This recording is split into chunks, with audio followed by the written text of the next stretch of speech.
Hello, everyone. Thank you very much for joining us for the first online event of Breaking Barriers Refugee Week 2024.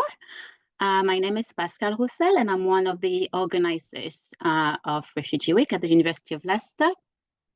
I'm joined by my colleagues, Alex Palanak and Julie Umarova, you will hear from Alex a bit later, and Julie is in the background to assist you if you have any technical issues. And so today's event is our Citizens of Change panel discussion. This is the third time we run a panel discussion, but this time we are welcoming 3 of our former students who have embarked into volunteering. But before we start the event, I will just go through a few housekeeping rules. So you will not be able to unmute yourselves, and that's to prevent you from being recorded without consent. So please use the chat box to share any questions and comments, and my colleague Alex will be keeping an eye on the chat. Please be kind and respectful, as you always are. As I mentioned, if you have any issues or concerns, you can send a private message to Julie directly using the chat box. So as I mentioned, we are recording this session for future use, and Zoom will only record the active speaker, so you will not appear on the recording. We will upload the video on our YouTube channel after Refugee Week is finished. And if you have any queries following this session, please email sanctuary@le.ac.uk. And I will now pass over to my colleague, Alex, the head of the Sanctuary Seekers Unit at the University of Leicester, who is going to introduce this session in more detail and our speakers.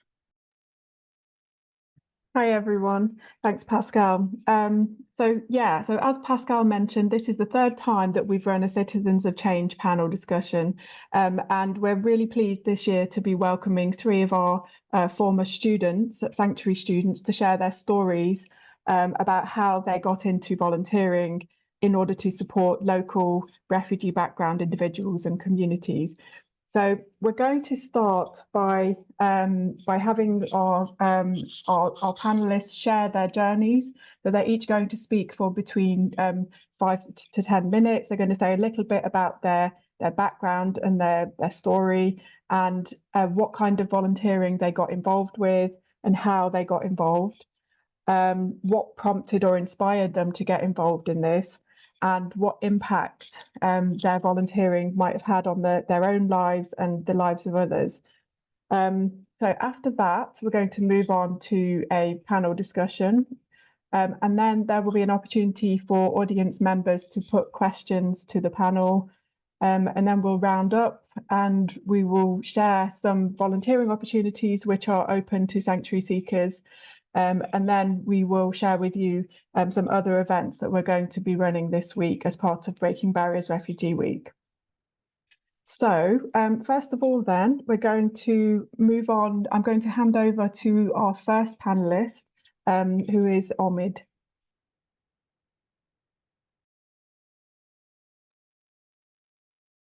Hi, everyone. Thank you, Alex. My name is Omid. I'm a caseworker at City of Sanctuary. I'm a staff member of City of Sanctuary at the moment, but I used to volunteer there. So I'll first talk about a little bit about Leicester City of Sanctuary, and then I'll move on to talking about myself and my background. So Leicester City of Sanctuary is a small charity which welcomes and supports refugees and asylum seekers who are living in Leicester. Where we have some English lessons, football sessions, and sewing classes for them. We also support them with their general issues, because as you may know that asylum seekers and refugees are paid very low. So if they're living in hotels, they're getting paid only £8 a week, or if they're living in share houses, they're receiving only £40, which is not quite enough for them. So they come to us because of different reasons, such as maybe food or clothes, or registering with colleges or English classes or any purposes. We register them and then they can use our services. We also have a team of volunteers which is called NEST. NEST is short for New Evidence Search Team. We work on the cases that have been refused by Home Office. We try to help them find better documents, better evidence of their claims which can support their claims, and we help them to present their case better. That's all I could say about Leicester City of Sanctuary, but about myself. So, as I said, my name is Omid. I come from Iran. It was, I think, by the end of 2020 that I came to UK, and then at the beginning of 2021, I started volunteering at Leicester City of Sanctuary. I saw an advert. I was looking for English classes, and accidentally I saw a advert for interpreting. They were looking for an Arabic interpreter. I emailed them, told them, listen, I can't speak Arabic, but I can speak different languages, which might be useful for you. And I think they found me useful and they accepted me. So I volunteered with them for 18 months. And then when I got the leave to remain, then it was during actually that my volunteering that I got to know about the English course at University of Leicester, which is called Pre-Sessional. It was really helpful to me. Improved my English, and also it helped me with finding the job because the certificate was needed to prove your level of language. I think it was after getting my leave to remain, I saw an advert again from Leicester City of Sanctuary. A position was available, so I applied for it, and then I got the job. And since then, I've been working as a caseworker, project officer at Leicester City of Sanctuary. And if you have any questions, I'm happy to answer. Thank you. Okay, thank you so much, Omid. Yeah, it was very interesting how you were talking about how your volunteering led to you finding out about the English classes, and then the English classes would have helped you to then also get that job with City of Sanctuary, where you started out as a volunteer.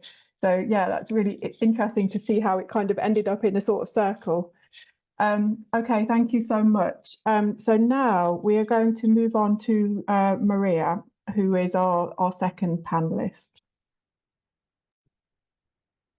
Thank you, Alex. Hello. Hello, everyone. And thank you for the invitation. My name is Maria. A little bit of my background. I'm a refugee, and my asylum claim took 8 years to be decided. I'm one of the sanctuary scholars, and I started my journey in Leicester by attending pre-sessional English program at Leicester University. And then I had a scholarship from Leicester University. I graduated from Leicester University. So I passed my master's degree in banking and finance, international finance. Currently, I'm working in fundraising finance for a charity that focused on disasters, emergencies, health inequalities, displacements, and migration. But how I have been involved in volunteering? I started volunteering when I moved to Leicester 2018. That time I needed to access to health services, so I went to one of the charities that helps asylum seekers and migrants. So I came in and I was so impressed by the service I received that time by one of the volunteers who served me with respect, who was very friendly, welcoming, and who understood my experience. And this approach, her approach, made me think I wanted also to start this, to be a volunteer and help people like me. So that was the one of the reasons. The other reason was I wanted to continue learning. So volunteering was one of the way to do this. That time I wasn't allowed to work. And also I couldn't afford international student fees. So I needed to learn to continue my studying also and help people as well. So because at this time, when I lost my family, my home, my country, and the ability to use my skills was a real opportunity for me by volunteering, by starting a voluntary work. So I chose this time to be a volunteer for these reasons. Thank you.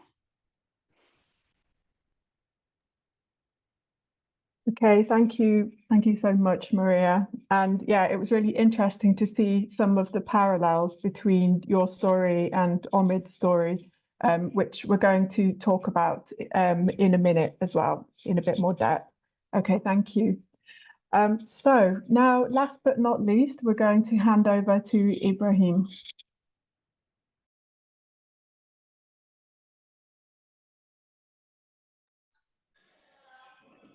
Hi everyone. Please ignore the noise on the background. It's nice to see all of you today here. It's really a pressure for me to speak and share my journey with you guys. So my name is Ibrahim Eldod. I'm originally from Sudan, and I came to the UK in 2016, end of 2015 to December. Yeah, as a young person who came to a new country, was really confused. I did spend the first 2 years working, as I needed to support family back home. However, when I had the intentions to start education, I was really confused on where to start from. I had too many questions. And that's when City of Sanctuary appeared in my life. So I did join the ELTU and I studied the English course, the summer English course with the ELTU through City of Sanctuary, and I did manage to make it to university after on the same summer. I did study politics and international relations at University of Leicester. I did finish my degree and came back to the same point where I got confused about what to do now. And then again, City of Sanctuary was there, and I did start volunteer with City of Sanctuary as a caseworker. We were supporting asylum seekers, specifically asylum seekers with rejected cases. We did help them. We did help them to gather evidence for appeal or to make fresh claims. It was really a very useful experience to work as a volunteer with City of Sanctuary. I did gain good knowledge on working with asylum seekers and refugees and vulnerable people.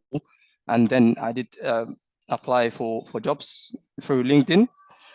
I did manage to secure a job with Buckinghamshire Council as a personal advisor, which is my current role.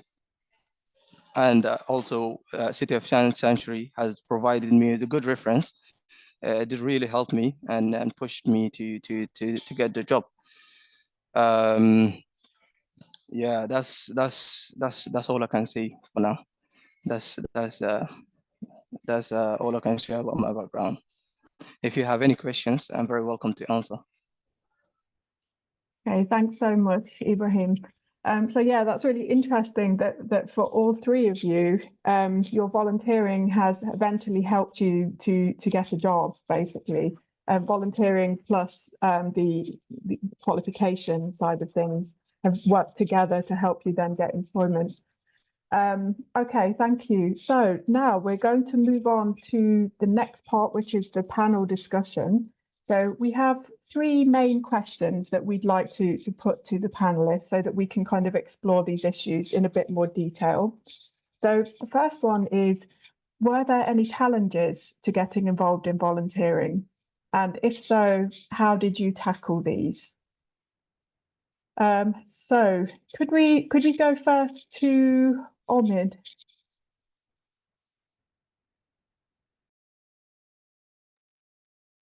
Well, actually, that's a really good question.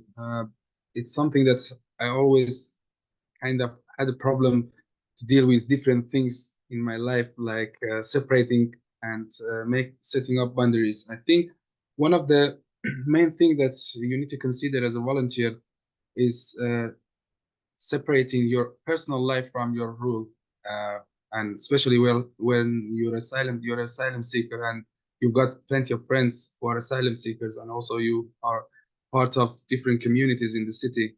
It makes everything mixed up. Like you have to set up clear lines, and I give you an example. During past few years, I've changed my phone number, my personal phone number, like 3 times. So because accidentally it was given out by different people, and then because there are plenty of people who are in need in Leicester, so they would ask for my number, and then they would receive it from other people. So I would say that that line is really important, and I will let other speakers to share something else. Thank you very much, Omid. Maria, did you have any more thoughts to share about that? Yeah, thank you, Amit. Thank you, Alex. For me, there were like two main challenges this time. First one was because my background in finance, I wanted to do something related to my background, but as an asylum seeker, I wasn't allowed to do this, as I understand, and it wasn't easy to find me places to do this stuff.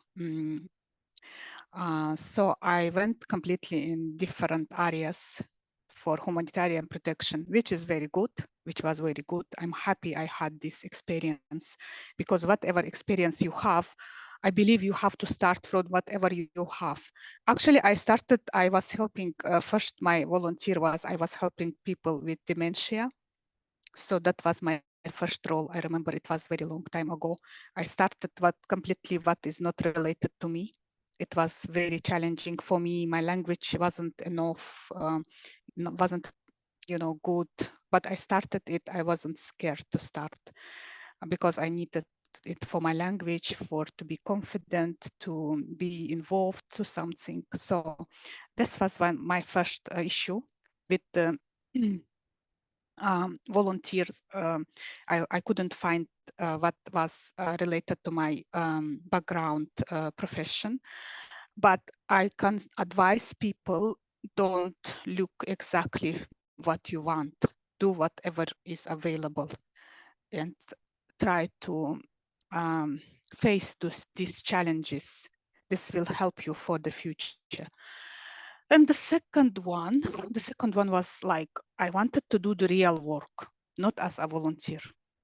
But people are different. Maybe someone would be happy to do whatever they were, because this is volunteering, this is not real work. But because of my ambitions, I wanted to do real work. I tried to come on time, like 9 to 4, to make it like real work hours and things like this. But again, I said, we are all different. Some people, they are happy to do 3 hours or 2 hours even a day. This is volunteering. There is no obligatories to do real work. But this was my main challenges, which I remember that time.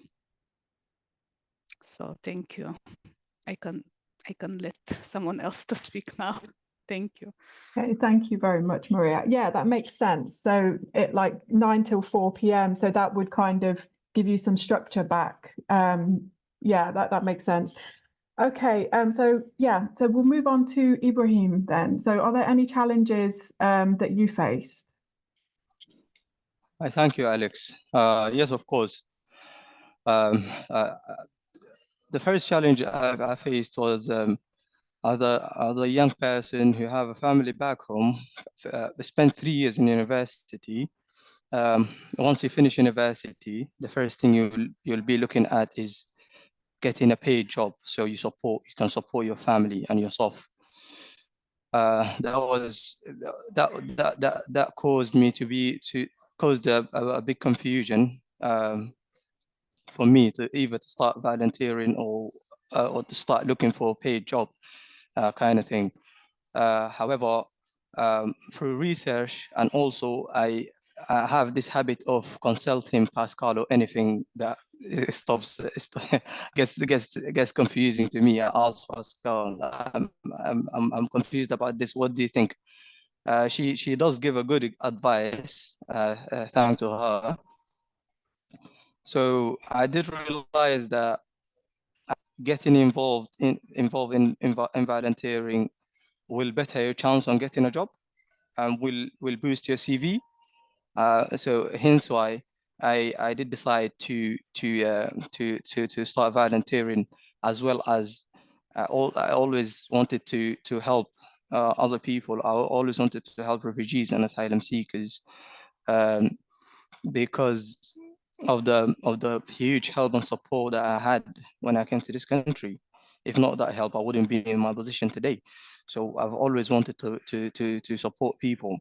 So that was the first challenge. And as I mentioned, the strategy I used to tackle is research and consulting teachers from university and Pascal.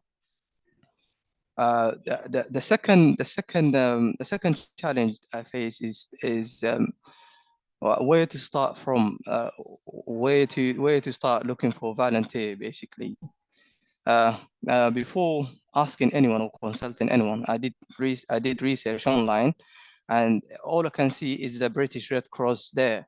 And when you go to the British Red Cross website, most of the times you wouldn't find the job you're looking for, the volunteer job you're looking for available in your city. You might find it on a far city, and then you will think about how to travel there. Um, I do remember Pascal sending me the link for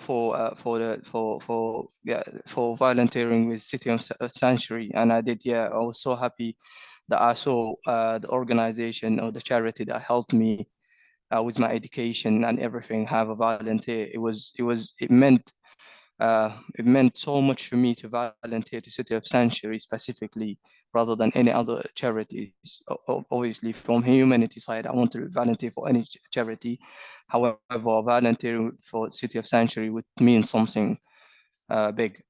And yeah, I did start. I did start. I applied. I got the opportunity to volunteer, and I did start volunteering. Thank you. Okay, thanks very much, Ibrahim. And I guess as well, the fact that you ended up volunteering with the charity that helped you at the beginning will be very kind of inspirational to other service users at that charity, because they can see that you have kind of progressed. They can see and learn about your journey, and that's going to kind of help them and give them hope as well. Okay, so let's move on now to the second question to the panelists. So what advice would you give to other sanctuary students wishing to get involved in volunteering? So this time, shall we start with Maria? Thank you, Alex. I can give, as I said before, advice. Just start it. Just do whatever is available. What you like, of course, and whatever is available. Don't look for something bigger and something what you did in your country. Try to challenge yourself and do something different, because you will be, your mind will be open widely. You could see something else from different angle. And also I can say shortly, is not mine words, but I have heard it somewhere. Start volunteering and start your future today. That's my message to everyone. Thank you. Thanks very much, Maria. That's a very memorable little soundbite. Thank you. Okay, so shall we move to Ibrahim?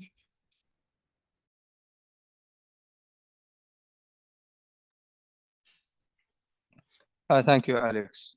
Um, Before I start advising anyone that's willing to volunteer, I will actually just tell them I start volunteering from first year rather than leaving it to final year, because me personally, I did volunteer after finishing my degree, and the result I achieved was huge.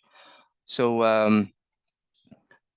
if I'm to advise anyone who's wishing to get involved in volunteer, uh, I will do. My advice will be straightforward. Do start volunteering. It's not gonna affect your studies because you only work few hours when you're volunteering. Also, as example, if you volunteer as a caseworker, you have the choice on how many cases you want to take on. So if you're studying and you need to attend lectures and seminars, etc., you can just take on one case, and you won't have any problems. It wouldn't clash. That's the first thing. The second thing is, as Maria mentioned at the end, uh, even if you're not a fan of volunteering, you should consider volunteering just to secure a good future, because having a volunteer career on your CV will boost your CV, and you will have a huge chance of getting interviews from the job application you make in the future. Uh, so yeah, that would be my advice to anyone that's willing to get involved in volunteering. Okay, thanks. Thanks very much, Ibrahim. And Omid, did you have anything to add to this question? Yeah, actually, I got some points that they might be useful. So, as I said earlier, that separating your personal life from the role you have, and also something else that is quite useful to understand is boundary setting. You need to adapt your boundaries with the place that you're volunteering at. Is not volunteering is not like that. You can do everything that you're willing to do, because, for example, at City of Sanctuary we have uh, limited capacity, so we cannot deal with everything. You may be able to solve their issues, but maybe it's not something that we can offer. We may end up with a lot of requests for specific things that we don't have the capacity to do it. And also something else that you, as a volunteer, you need to be clear what kind of things that you can offer, what kind of helps you can offer. Is not something that you can say yes to everything. You need to be clear about your abilities and things that you're able to do. Something else that could be mentioned is your reliability. I think you need to be a reliable person as a volunteer, because the organizations and the charities that you volunteer for, they count on you. So you need to attend regularly. You need to be reliable. So get your duties and things done on time. And it's really important that you are a reliable person for the charity. And the last thing that I can mention is recognizing that you're part of a bigger team. So you always have to follow the instructions. If you're not ready for following the instructions, so I think it's not a good idea to volunteer. So I would say that the reliability and the following the instructions is something that might be difficult for some people. I would advise them that work on these things. Yeah, that's all I could say. Okay, thank you so much, Omid. Okay, so now we're going to move on to the third question. So, is there anything that universities or other organizations can do to support people with refugee backgrounds who wish to volunteer with them? So this links a little bit to the question about challenges, but is there anything that we can do to help with that? So let's start this time with Maria. Thank you, Alex. For this question, I think what can university do? Maybe coordinate or cooperate with other organizations in different fields that can help refugees and asylum seekers to find more available spaces to do voluntary work. And maybe also I was thinking sometimes in my country, sometimes council provide like spaces for work, like not volunteering, but again, asylum seekers, they can't do voluntary work. They can do only volunteering, as we know. So maybe also council will help if university will coordinate with council and also find some, places for asylum seekers and refugees to have voluntary work there, not voluntary work, sorry, to volunteer there, have more spaces from them, more opportunities to do voluntary work. Because in council, I believe they have a lot of departments and opportunities as well, and with another organizations also. I think this is only came to my mind at the moment. But the help you already providing, this is amazing help. It helps me to build my career, University of Leicester, to have my degree, to go on, don't give up. I wanted to say big thank you, especially for what you're doing and for what you did for me and what you're doing for another asylum seekers and refugees. For me, it has been big impact in my life in many ways. So that's all. And I think what I said earlier for the coordinating with other organizations to have more places for refugees and asylum seekers to have, opportunity to volunteer, that would be very great. Thank you. Okay, thank you very much, Maria. So yeah, I think that's a really important point, that there are volunteering opportunities out there, but maybe they're not all kind of in one place where you can kind of find them. And also, you made that really important distinction between volunteering and voluntary work. So if somebody doesn't have the right to work, like most asylum seekers don't have the right to work, then they wouldn't be allowed to undertake any activity which is regarded as voluntary work, which would kind of, so I believe the definition of that is something that would kind of, something that some people might be paid to do. So you wouldn't be allowed to do that sort of task voluntarily. So yeah, so it's important for it to be really clear, like maybe if there was a website or something which had very clear opportunities in the local area for people who perhaps have refugee status, and making it very clear which things are open also to people who don't have the right to work. Yeah, that would be very useful. Okay, thank you very much, Maria. Okay, let's go to Ibrahim next. Thank you, Alex, again. Yeah, if there's anything that universities could do, to be honest, would be sharing this information with students on open days would be a very good thing. Just to give everyone heads up that these opportunities are available for people who have a refugee backgrounds. Also, sending and remind through emails to the students that have refugee backgrounds with the opportunities of volunteering that are available, also would be a very good way to deliver these informations to them. Yeah, I think that's the only two things I think could help or improve people from refugee backgrounds to get to know about the opportunities that are available for them out there.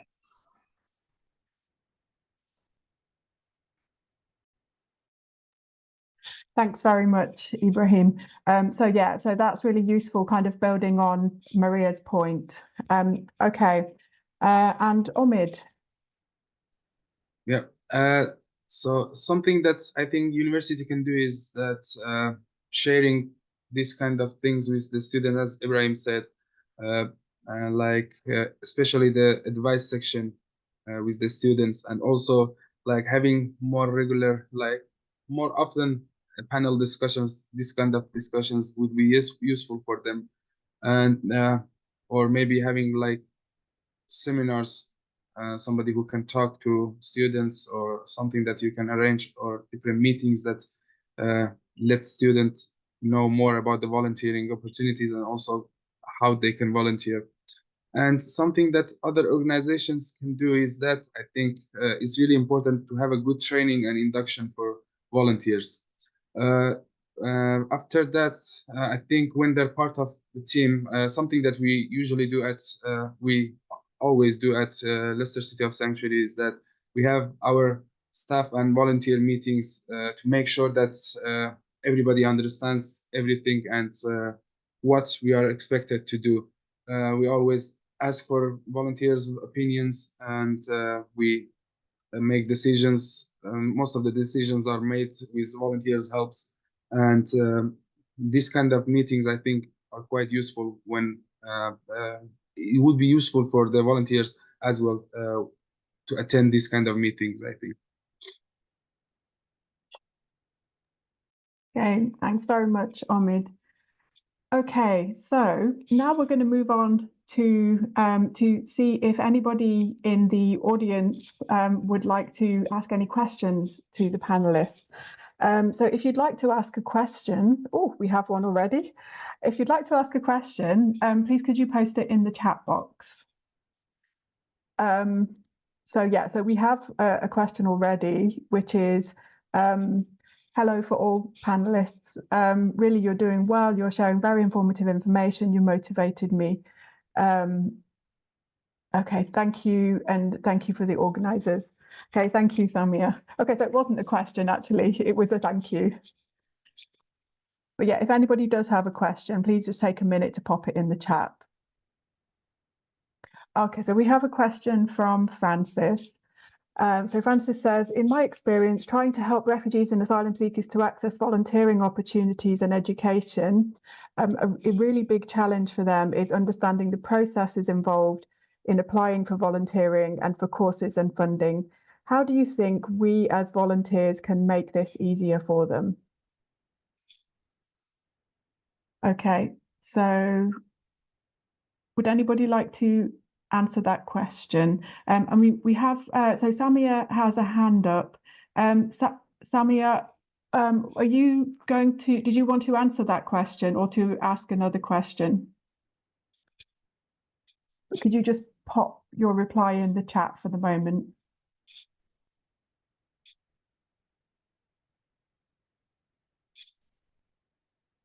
Okay, so in the meantime, do any of the panelists have any ideas about this? So how can volunteers or support workers support refugee background students to apply for volunteering opportunities? Yep. I think applying for, as an example, our website is any opportunities which is available is written on the website, so you can go to the Google it, just Google opportunities, I think. Or even if you see a charity in the city, you can just go there and ask them if they have any opportunities for volunteering. If they're not, they can maybe refer you to somewhere else, because we have our own kind of opportunity finding program as well. If we don't have the capacity to take on new people, we refer them based on their abilities and their needs. We refer them to different places. Maybe we can help them with finding the opportunities. They can always contact us, reach out, and we can help them. Can I make also a suggestion? Yeah, go ahead, Maria. Thank you. I was thinking about this Francis question.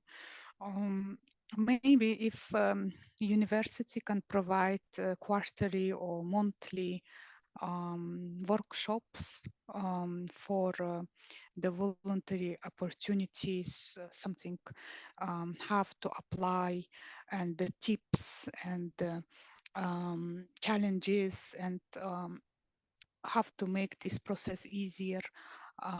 Maybe these workshops will help a lot to understand what's going on and what they can capable for applying what they can do, you know, and also university from their side can suggest some, you know, opportunities, voluntary opportunities as well. I was thinking like this for this question from Francis, and thank you for the questions, by the way. Thank you. Thank you, Maria. Ibrahim.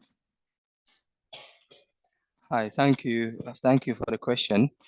Advice I would give personally is for us, the people who did volunteer already, sharing our experience with our own community is a very, very important thing. As example, there's a Sudanese community here in Leicester.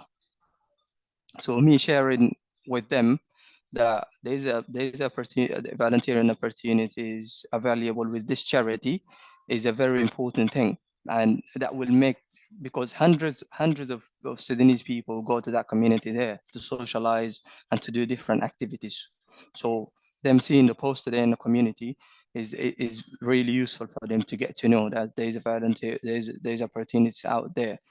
That's the first thing I would advise. The second advice is, if you're willing to volunteer in the future, don't ever doubt yourself or be afraid. There's one technique I used personally to overcome doubting myself. Is I always knew there's a training there. So even if you're not a mechanic and you're willing to do mechanic, if on the training, in the 2 training weeks, you will know too much. So don't ever be afraid or scared of anything. Go there with, have confidence in yourself, and the training will do the rest. After the training, everything will be smooth and easy.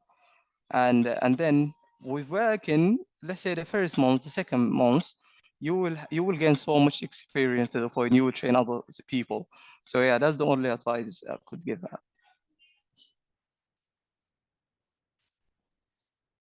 Okay, thank you very much, Ibrahim. So that kind of echoes what Maria said earlier about.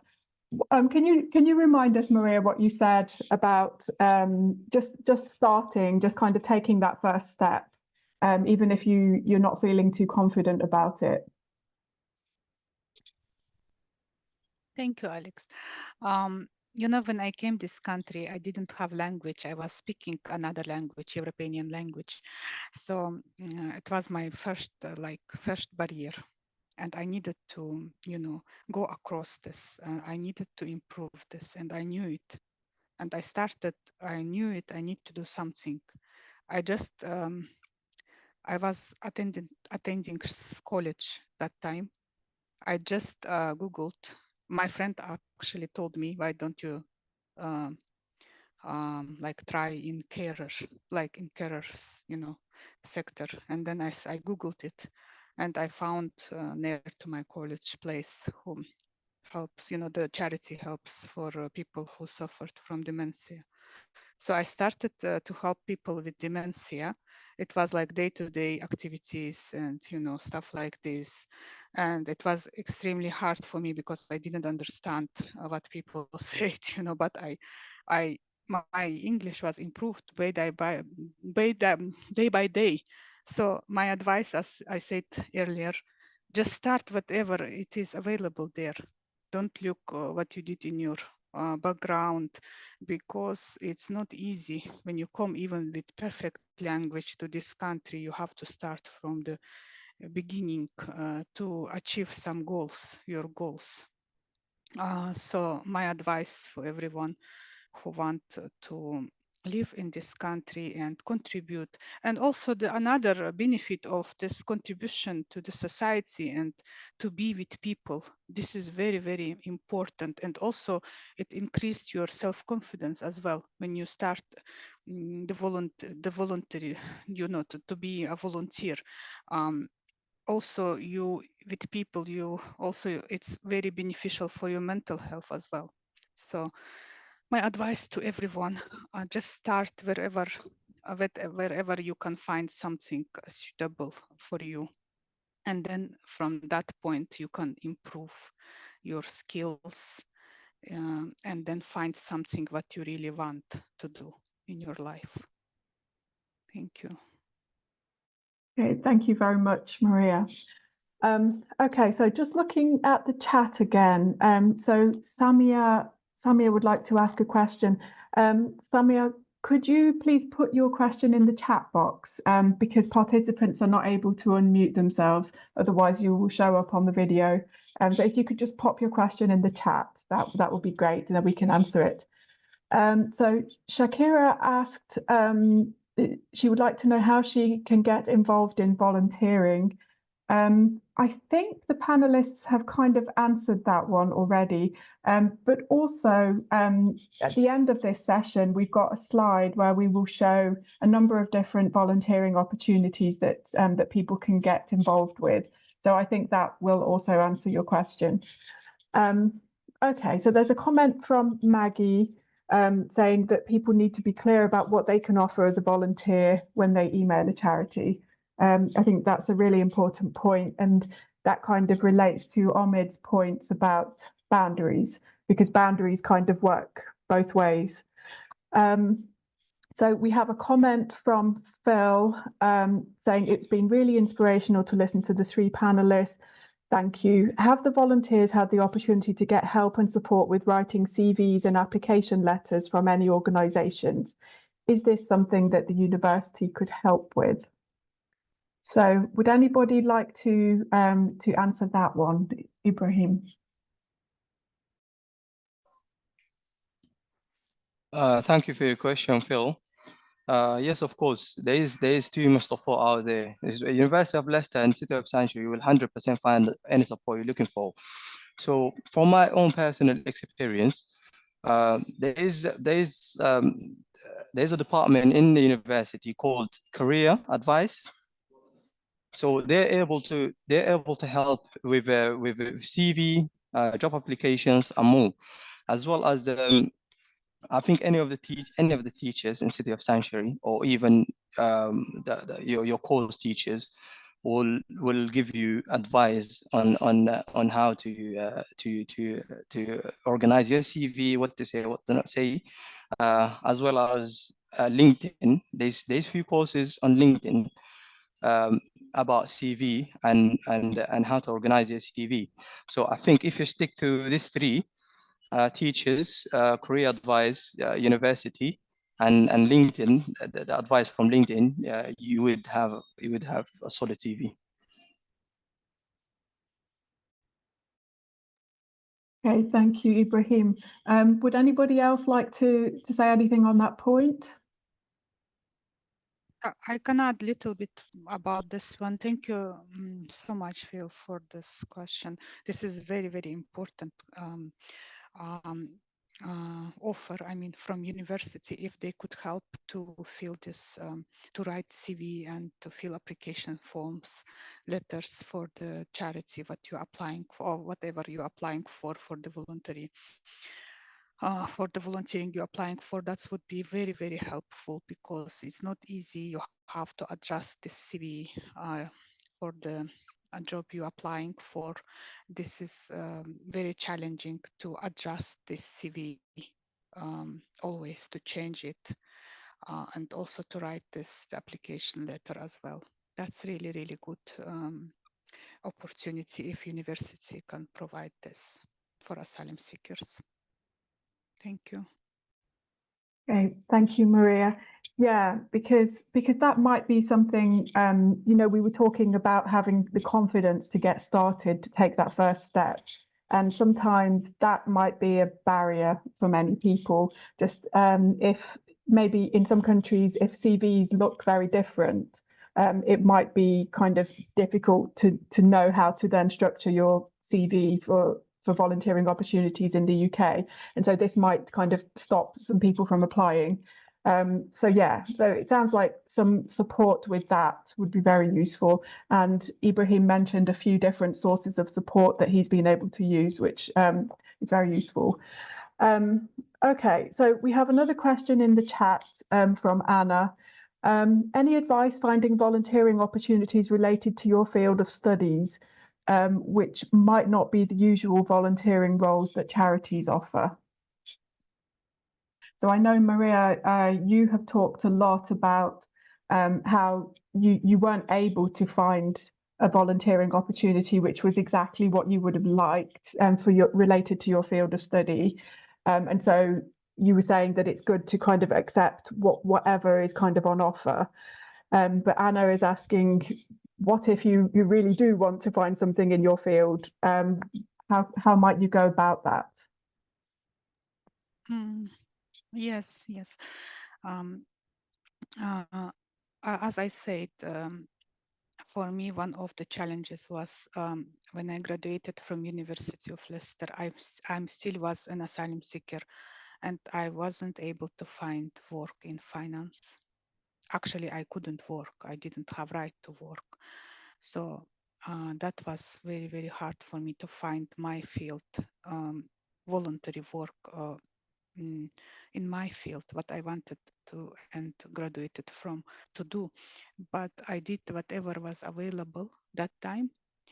And if Mariana asked if you find what you like, yeah, what we can do? Is that right? I understand.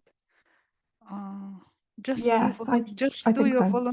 Just volunteer and gain your experience and be involved and just do your job. And then when you wanted to do the real work, you would notice all vacancies, you will be in your team, you would know your work, have to apply, and when the vacancies will be released, you will be in priority, I believe, if you show your nice, your transferable skills and whatever you gain, you will be in priority.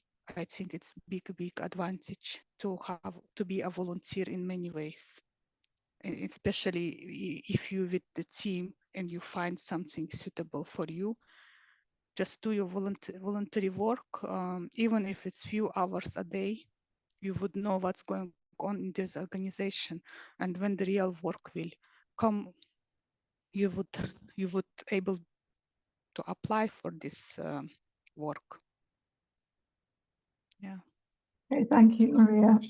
I think that's a really good point about transferable skills. So as we said before, there's a difficulty if you're an asylum seeker, there's this difficulty in being able to take on certain roles because it's regarded as voluntary work rather than volunteering. So we have to be a little bit careful with the legalities of that. So it may not be possible to do a voluntary role in something like finance because that would be seen as voluntary work usually. However, you can focus on building transferable skills, which could ultimately help you to apply for a job in finance when you do get the right to work. Yeah, but I think that more advice is really needed on that. So I think all of you were really saying that we need more guidance, we need more opportunities, we need clearer guidance for people about opportunities in the local area. And I think that guidance probably needs to include something about the difference between voluntary work and volunteering and where is that line. Okay, thank you very much. So let's just see if there's anything else that's come through in the chat. So Pascal has written, Leicester Adult Education offers some free courses on how to write CVs. That's good to know. I didn't know that one. Okay, does anyone else have any questions that you'd like to pop in the chat box? While we wait, I would just like to reemphasize what Maria said about transferable skills, actually. Because I think that is something that is underestimated by a lot of our students. I think also because it's not always seen in the same way depending on which country you're from. So in some countries, it's very much about you studying the degree, the very specific degree you need for the job and specifically those skills. But in the UK, transferable skills are really important. And it's not just if you've studied finance and you want a job in finance, you don't need just skills in finance. You need all those additional skills, you know, being able to work as part of a team or being organized, or, you know, all those things are really important. And those are skills you can develop by doing volunteering, or, you know, or even other activities. For those who may join the university, being part of a student society or becoming part of the committee of a student societies, you may gain, you know, some very important skills and experience for when you look for a job in the future. So do not neglect those. And as Ibrahim mentioned, do not wait until after you've finished your studies to start, because when you finish your studies, you will want to find a job, a paid job, ideally. And if you've not, you know, already had those experiences, which you could have done alongside your studies, you know, you will, you know, have wasted a bit of time perhaps, or you will realize a bit late and then get a bit frustrated when you realize you should have done those things earlier. So make sure you make the most of opportunities available at universities or at college. You know, there might be careers fairs and lots of other events and programs you can join. And I do believe, you know, some emails are sent to students and there is promotion, but sometimes it's easy to be so focused on your studies that you don't pay attention to those opportunities, no matter how much we try to promote them. So I think I would say also be very attentive and look for all those opportunities at all times, not just at specific times if you can.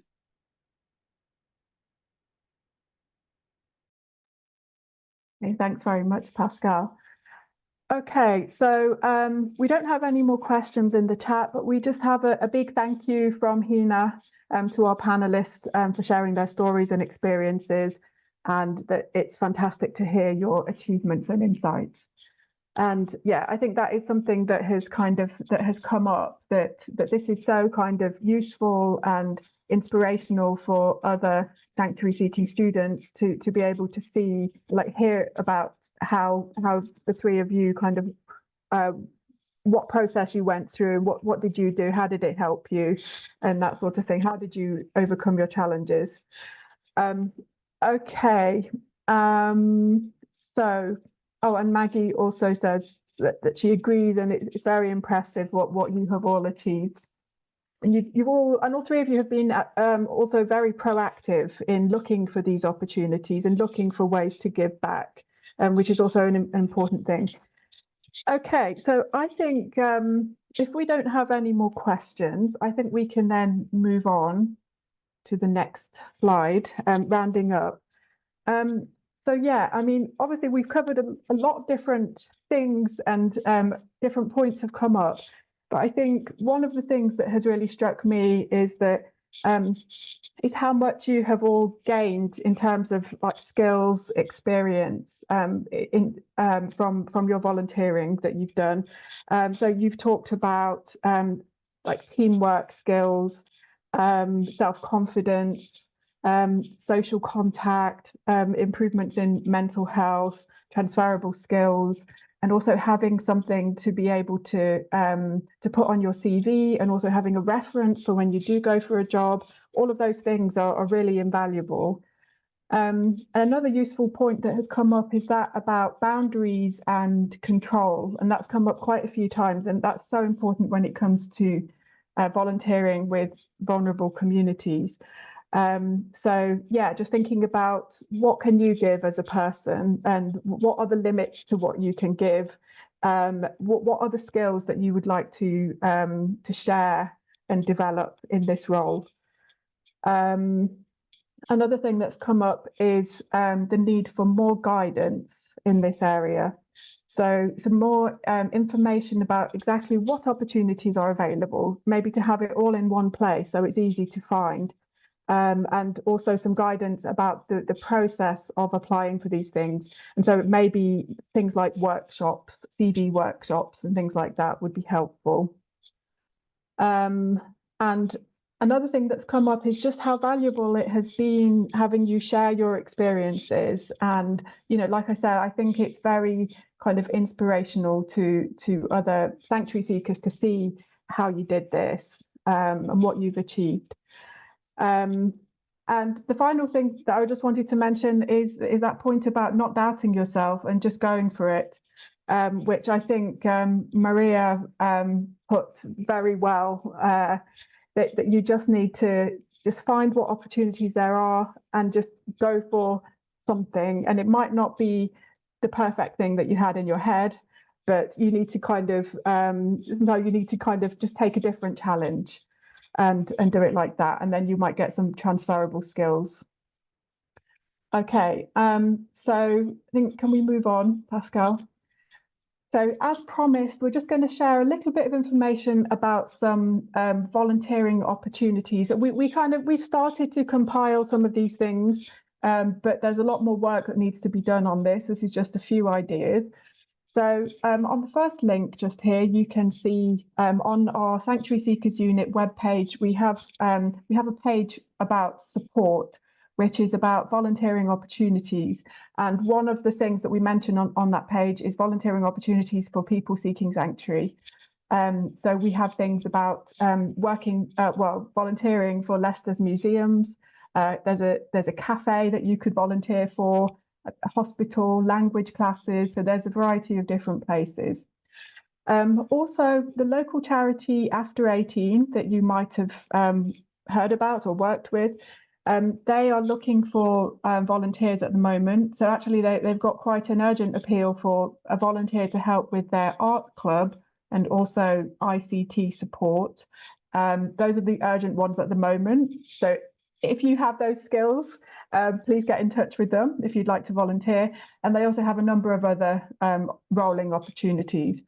Then there's the STAR network, which is Student Action for Refugees. So there are sometimes local groups at local universities, and there's also a national network that look for volunteers. There's a charity called Screen Share that look for people to donate devices like laptops, and then and they ask for people to collect or deliver these devices. They give these devices to refugee background students who don't have a laptop. So basically, they kind of refurbish old devices and make them fit for purpose.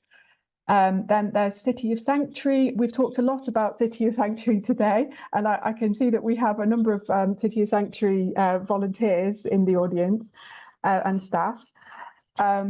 So yeah, there's lots of volunteering opportunities with City of Sanctuary, specifically our local Leicester group. It's good to get involved with. And there's RefuAid as well, who is an organisation who we work closely with. They're based in London, but there's lots of things that people can do remotely to help, such as fundraising or volunteering to be a tutor for somebody remotely. So there's lots of different opportunities. Okay, so I think that's about it. I'm going to hand back to Pascal now to just wrap up. All right, well, thank you everyone for joining us for this first online session of Breaking Barriers Refugee Week 2024. I'm just sharing our program of events for this week with you. So you're very welcome to join us for our other online session, which I invite on here, but we're also running a few other events, some of them open just to University of Leicester students in person, or one for sanctuary students at the University of Leicester only.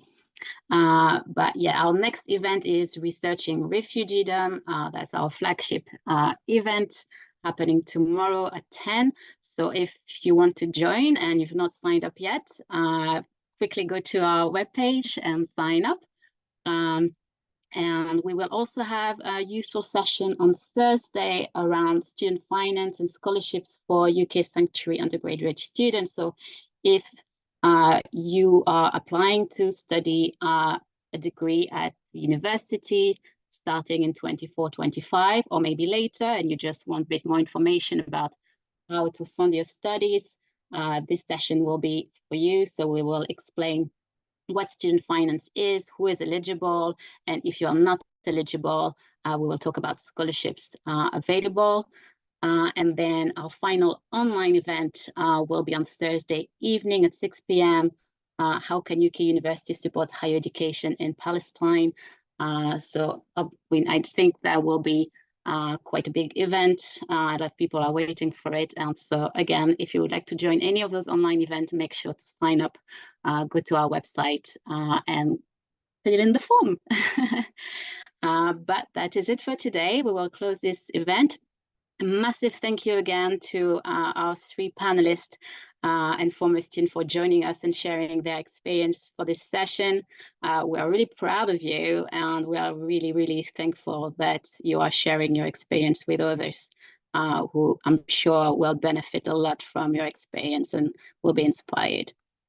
And that is it for today. So have a lovely afternoon all, and we hope to see you at another event later in the week.